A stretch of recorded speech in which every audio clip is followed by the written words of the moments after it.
Hello, मैं आपके लिए कहानी लेकर आई हूँ एक चुड़ैल बहू की। एक बहुत ही प्राचीन गांव था जहाँ लोग पुराने रीति रिवाज के तहत अपना जीवन व्यतीत करते थे। गांव में नवीन अपने माता पिता और पत्नी के साथ रहता था।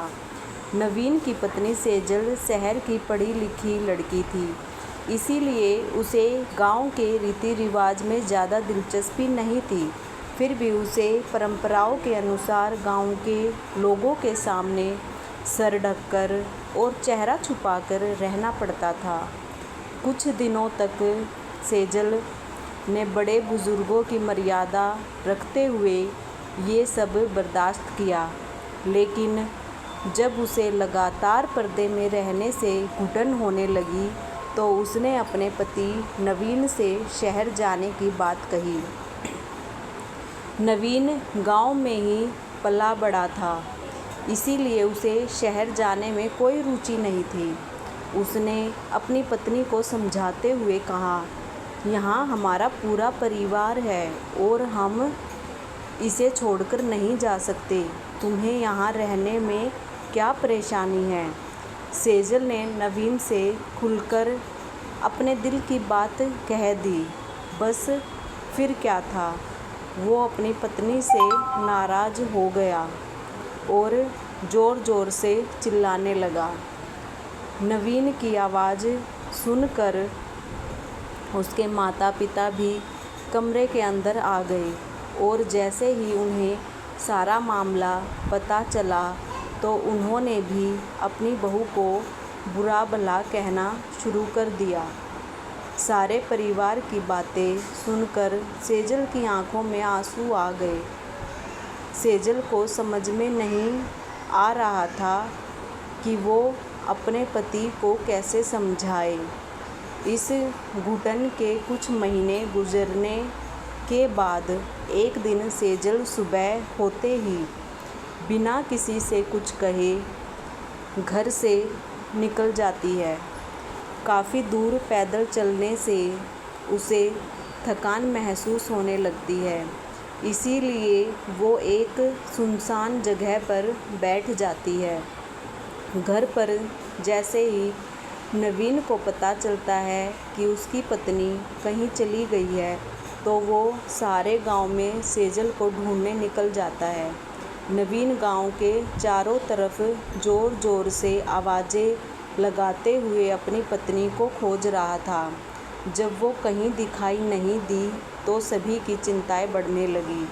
लेकिन इसी बीच एक बुजुर्ग व्यक्ति गांव वालों से आकर बताता है कि इस गांव की एक महिला रास्ते में एक सुनसान जगह पर अकेली बैठी है। यह सुनते ही नवीन तुरंत उसकी तरफ दौड़ लगा देता है। नवीन को भागते देख गांव के और लोग भी उसके पीछे पीछे भागने लगते हैं। जैसे ही नवीन सेजल के नज़दीक पहुंचा, उसे देखते ही उनके होश उड़ गए, क्योंकि सेजल अपने बिखरे बालों के साथ मिट्टी से खेल रही थी। सेजल को ऐसी स्थिति में देख गांव वालों को लगा ज़रूर ये कोई भूत बला है जो सेजल के पीछे पड़ गई है। सभी ने सेजल को काबू में करने की कोशिश की, लेकिन सेजल सभी को धक्का मारते हुए ज़ोर ज़ोर से रोने लगी। उसके रोने की आवाज़ किसी पुरुष की तरह लग रही थी। जैसे तैसे करके सेजल को घर लाया गया। गांव के सभी लोगों को सेजल की हरकत भूतिया गतिविधियों की तरह इशारा कर रही थी, इसीलिए सभी ने तांत्रिक को बुलाने को कहा। नवीन ने अपने कुछ रिश्तेदारों की सलाह से एक जाने माने तांत्रिक को बुलाया। तांत्रिक ने आते ही चारों तरफ एक घेरा बनाया और खतरे से बचने के लिए सभी को उस घेरे के अंदर रहने को कहा और सेजल के कमरे में अकेला ही चला गया। अंदर पहुंचते ही सेजल को चेतावनी देते हुए कहा, साफ साफ बता दो ये नाटक क्यों कर रही हो, नहीं तो तुम्हें बहुत तकलीफ़ होगी। सेजल तांत्रिक को देखते ही आक्रामक होने लगी। तभी तांत्रिक ने सेजल के बाल पकड़कर दोबारा अच्छे तरह से जानता हूँ, भूत प्रेत नाम की कोई चीज़ नहीं होती। मैं कई वर्षों से इसी तरह लोगों के भ्रम दूर करता आया हूँ। तुम्हारे घर वालों को समझना मुश्किल है, लेकिन तुम अच्छी तरह से जानती हो कि तुम ये नाटक कर रही हो। तांत्रिक की बात सुनते ही सेजल की आंखों में आंसू आ गए और उसने रोते हुए अपना झूठ कबूल कर लिया। सेजल ने तांत्रिक को बताया कि वो शहर की पढ़ी लिखी लड़की है, उसे ज़्यादा बंधनों में रहना पसंद नहीं।